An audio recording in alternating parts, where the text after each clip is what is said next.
l'autre sur les padres. Le long fait au côté de mingi papa arrivé. Donc betali solo ya bilan ya muko ntombolo mona mangi wakani bilan artiste est largement positif. Tobani na 1 plusieurs concerts privés sur invitation présidentielle et de différentes personnalités. La sorcellerie n'est pas un travail d'équipe. Si tu es sorcier, reste sorcier seul. Et ça, écoutez, il y a retour, il y a son. En fait, artiste, elle a écouté pour ami yoka, pour avoir une maîtrise, il y a son.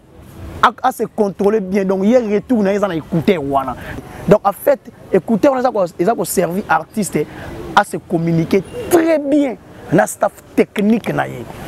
Et surtout, nous avons arranger des sons. Soit ceux qui volent, mais ils ont des colos, mais artiste a déjà dans son alito et dit que les colos à se communiquer facilement dans arranger des sons à diminuer en fait ayo comme musique bien. Donc en fait artiste a dirigé par écouter wana.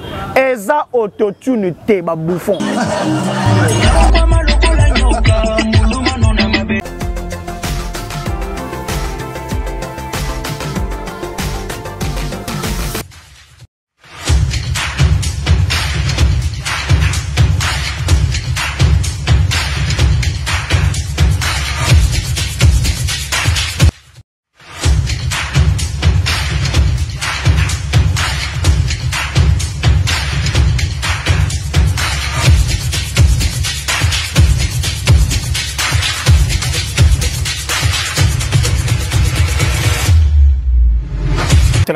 Tout va autant la bouffe les gaulois en direct qu'il y a émergence sur One Télévision et que bon attends mingi mais n'est que voilà c'est là pour que bouffe les gaulois de retour avec Fox na pesi Vasco de Gama chama ila mo pandi na ngako chama ile pour bouffer après ça bino analyse ya kitoko oyo bokotala merci la bande tout va autant la bouffe les gaulois na bandako na bi que ya ni kainga la mon invisible l'homme c'est mon cœur ya kati na pesi mbote pesi la mbote c'est la mbote mingi na Patrick Lema de Bruxelles. Félicitations à Massa na ngatu bala et ça linga bien makasi mate kiss na pesi mbote o lela trop na talika na yosko talaka na ngai na ko bosa na kati Oxtini Lumeni le visionnaire na pesi mbote ya kati na pesi mbote ko tala gouver les Gaulois Oxtini Lumeni tempête du désert na pesi mbote na ko bosa na kati double toto chibola moto moko très bien na pesi mbote na ko bosa na kati Doudou Kamalando les bourgeois moto moko très social na ko bosa na kati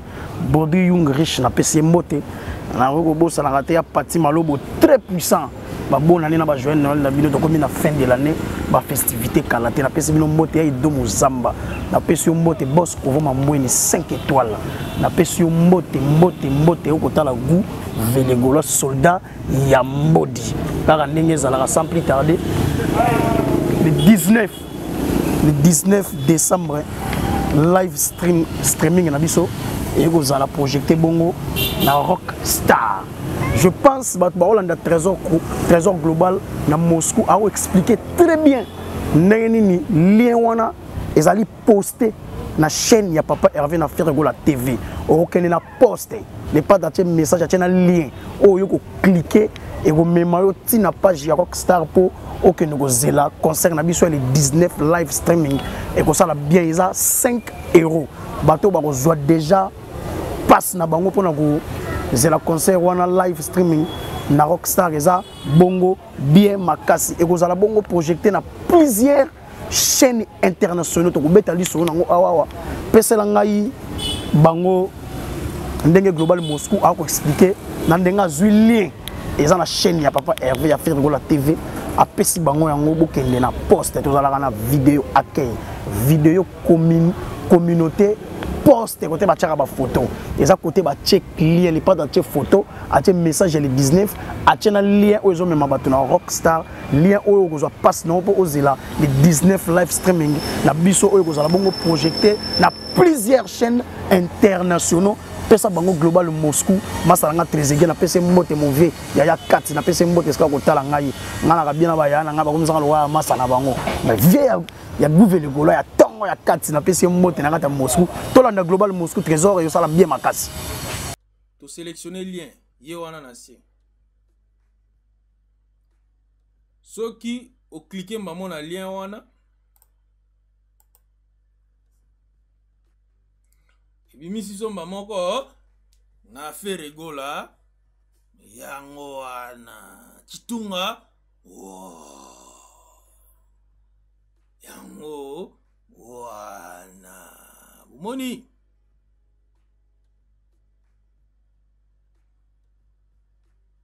yewana le 19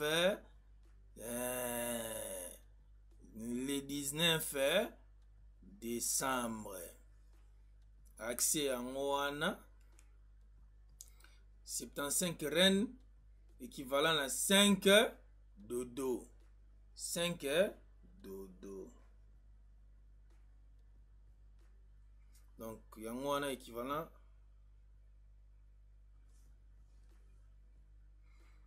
Moana après si vous cliquez awa ozindi mbala moko ememi mbala moko na awa omemi mbala moko awa tango emema wana allo double allô Tozege, bonsoir boni oui ça va il pose bien kitoko d'accord nga kana loba omoni ndenge yo expliquer boya eza bien tout ça pour na biso ba total global papa Hervé moi eza ta sala ta moi publication moko boya ta par écrit ou moi merci na ba tout batali ndeko na global Moscou na direct Moscou Trésor et ça li bien nga expliquer ba to cliquer na lien o ezali poster na poster na chaîne ya papa Hervé à faire rigola TV donc ça li bien makasi en fait conseil wana kozala relayé na plusieurs chaînes internationaux. Je pense il faut aider ngoti nga affiche wana ya ba chaîne ebele wana o kozala relayé tozana Will Dead plus Rockstar TV. Tozana Oasis One, tozana MTN, tozana Canal Plus, tozana Sun City, tozana JC Deco, tozana Trace, tozana NTN, tozana DSTV, tozana Star Time, tozana Wazobia, tozana Aris National, tozana Géographie, tozana Zunguyu, tozana de White Air Channel, tozana Cloud 9 Entertainment, tozana Rockstar Africa, tozana Energy, tozana Radio Clouds, tozana Media Group, tozana Swings Avenue, tozana Stip Angola, Platinaire Izibo TV. Donc les chaîne est belé oyoyo concerne bien ce qu'on a relayé dans la chaîne internationale où on n'allait pas de nommer ambassadeur de la fondation Will Dead. Et ça n'a artère et belé bazala ambassadeur puis bazala ambassadeur de la fondation Will Dead des américains. Où ils ont pour la nature pour na banyama avoir des disparitions. Le rôle ba okapi, ba aigle, ba tigre, ba puma, ba animaux sauvages avoir des disparitions. Donc les padres ba poni étant que na Congo ambassadeur ya Will Dead de fondation ya ba américain. Oyo la plusieurs ya ba acteur ba sala film ya Wakanda pe baza ba ambassadeur ya fondation wana omona Jackie aza ambassadeur wana na Nigeria baza ki Wizkid yango moni na Congo ba préférer le roi les padres za patrimoine oyo ya rumba rumbe comme international mutazala ki wana zala ki yemoko les padres moko antombolo mona mai wakaninda et sala ki bien to kopesa bino balance ya concert wana ya zongo mais to kendena na les padres ambassadeurs ya fondation Will Dead oyo ba choisir en tant qu'ambassadeur na bango na ndenge ya Congo na Afrique centrale surtout ke kota banglophone au mona Wizkid azali kota ba Tanzanie au mona jeune maman mo azana jeune fille mo azana ye pas maman na artiste ko sakanate mais na Congo ba poni mu ko ntombolo mona mai waka ninda faire gola pesa bango mo extrait ndenge ba posta ki na page ya Instagram ya Will Dead Fondation et ça qui bien makasi toleka.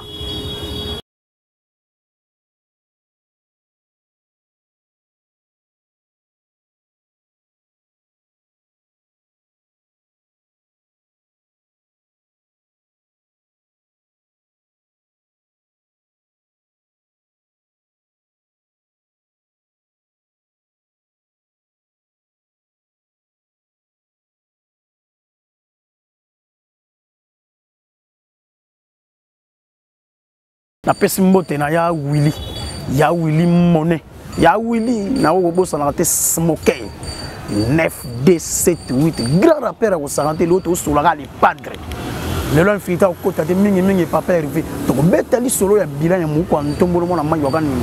Bilan ils allaient largement positif. Largement positif. Déjà le 24 on le 25 les pas dans la Tanzanie à Rwanda 1000 men bar où ils allaient pour la Miss ya ba est Afrique de l'Est. Ils pour la Miss ya Afrique de l'Est les pas de représenter ba artiste tout ya Afrique m'ta robeta na soirée ya ba Miss wana les 25 tozana Mwanza. Au tigre la bango ndenge bangambo ya lito pesa bino message ya les pas de ninga lobby pour na Mwanza pour la Tanzanie pour les 24 na les 25 les pas dans ça les messages na mais tigre la bango balance et joue faire abeta dina zone et ça qui bien bon moi ne ba ko ça la balance nanze mama boko pamba beta ki na orchestre symphonique kimbangiste na bana ya ina basala ki symbiose on sala ki bien makasi pesa bango le pas ko ça la balance et ça qui bien makasi na maboko pamba ça qui bien toleka.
Bon retour déjà de Zongi, la balance l'équipe bien marquée, les padres.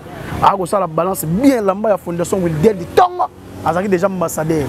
Et ça dit bien au Sakanate. Na pesi mbote na bato ba ko talanga Marine Nzungu la joie dia kese na pesi mbote so ko talanga ngai na ko bossa na teo ya ngai. Bon chanteur en Allemagne na pesi mbote. Bon chanteur ya kati na pesi mbote ko tala gouvernement soldat modi.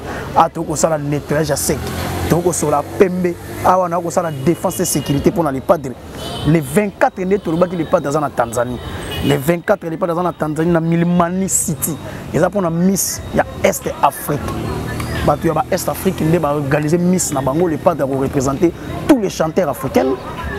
À Robert na soirée on est dans Milimani City. Bon les 25 les padres azali na Mwanza nakata Tanzanie ko sala bien makasi to tika message ya moko antombolo mwana mai wakaninda ye moko alobi na Swahili sali bien ya ko sakana te donc sali bien ko santa pesi message tous les gaulois na Tanzanie benda na na Milimani City et ko sala bien makasi to zala na pona soirée ya ba Miss ya Est ya Afrique et ko sala bien makasi donc pesa bango message ya moko antombolo mwana mai wakaninda le capitaine de la musique africaine ambassadeur ya ba nimo ya voix de disparition na ba aigle na ba tigre bango tout a coordonné bango so akangeli ko lela te pia bango ne le pas sali message pour na ba Tanzanie et sali bien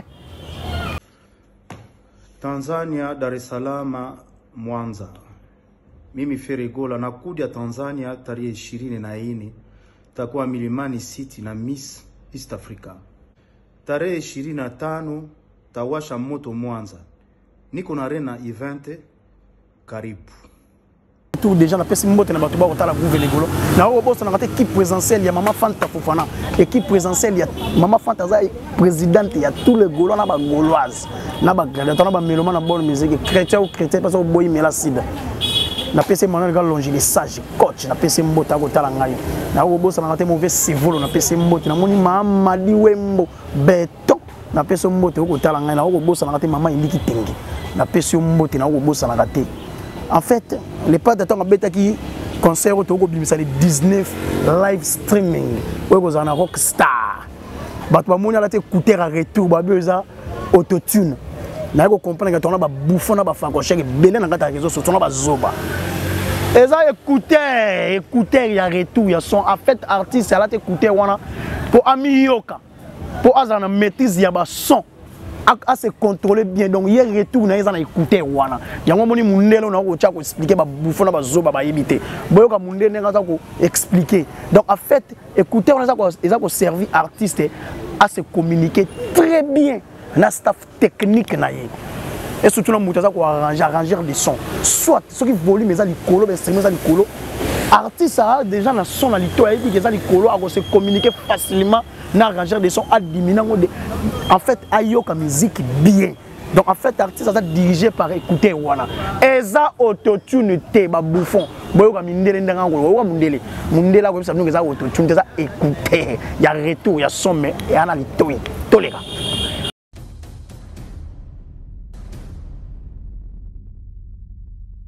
Pouvez-vous nous dire quels sont les avantages du système de Ear Monitor? L'isolation et un volume d'écoute inférieur sont les deux avantages majeurs de ce système. En effet, l'utilisation d'enceintes de retour génère un niveau élevé sur la scène, alors que les Ear Monitors contribuent à diminuer le niveau sonore dans tous les cas.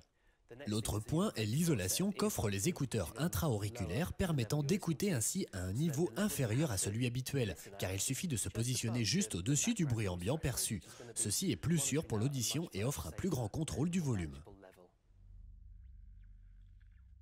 L'autre avantage est la notion de poids et de taille. L'utilisation de retour de scène implique toujours des enceintes relativement encombrantes, ainsi que des amplificateurs. L'amplification peut être soit intégrée à l'enceinte ou bien déportée dans des racks en coulisses. Donc il y aura toujours des éléments lourds à transporter.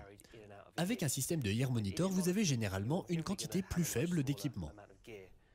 Ce petit boîtier est un Ear Monitor filaire qui se porte à la ceinture. Il nécessite juste d'y connecter un câble spécial. Un système sans fil, quant à lui, comprendra un ou plusieurs récepteurs de poche comme celui-ci.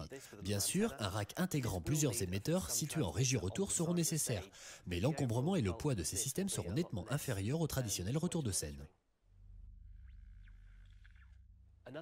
Un autre avantage du Ear Monitor est que vous avez toujours un peu plus de contrôle qu'avec les retours traditionnels. Avec un retour de scène, vous devez toujours vous adresser à l'ingénieur du son. Mais avec un Ear Monitor, vous avez une certaine forme de contrôle, au moins sur le volume. Vous pouvez ainsi écouter au bon niveau. Sur les systèmes plus onéreux, vous avez également la possibilité d'équilibrer le niveau. Disons que vous êtes chanteur, eh bien vous pouvez avoir votre voix sur un canal et le reste du groupe sur l'autre. En utilisant le réglage de balance du boîtier, vous pouvez équilibrer le son de manière relative, avoir plus de votre voix ou davantage le son du groupe. Ça peut être la batterie par exemple, la batterie et le reste du groupe. Autre bénéfice du système de Ear Monitor est l'aspect privé du son. Par exemple, en tant que batteur, vous pouvez utiliser une piste de clic dans votre mix. Il est évident que si vous avez un retour de scène, ce clic pourra être entendu sur scène et potentiellement par le public aussi. L'avoir dans vos oreillettes implique que c'est davantage privé et que vous serez le seul à l'entendre. Autre exemple, vous pouvez utiliser un top sur une piste playback ou bien avoir besoin de communiquer facilement avec l'ingénieur du son. Ok, si je souhaite acheter un système de Ear Monitor, combien cela me coûtera-t-il? Eh bien, dans ce cas, il vous faudra des écouteurs intra-auriculaires, un récepteur de poche et bien sûr un émetteur sans fil. En entrée de gamme, il y a le PCM 200 et ce système coûte moins de 600 € en France.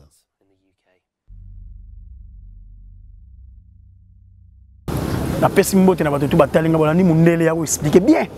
Ngana la commentaire au sate mundele expliquer ba boufono ba fagoche. Nous bobenga auto tité bino ne bona misa mbaka na autotune. Biso c'est écouter à retour son. Ndachana lito il peut se contrôler bien. La professionnalisme moko antombolo mona mangi okaninda. Bilan artiste est largement positif. Tobani na 1. Plusieurs concerts privés sur invitation présidentielle et de différents personnalités. Plusieurs conseillers privés sur invitation présidentielle et de différentes personnalités. D. Plusieurs concerts mensuels à caractère payant ouverts au grand public. Un concert par mois depuis février jusqu'à décembre. Un record historique de vie dans l'espace de 3 semaines sur la chaîne Utras avec sa chanson Pyromane. 4. Un record de vente de billets pour un concert classique VIP. Une première en Europe pour la musique congolaise avec sold out de tous les billets super VIP et VIP à 180 €. Épuisé dans l'espace de 2 semaines à 160 €. 5. Nomination à 2 reprises avec Afrima à 3 catégories pour la chanson Regarde-moi et actuellement avec Africa Talent Award en 3 catégories, toujours avec la chanson Regarde-moi.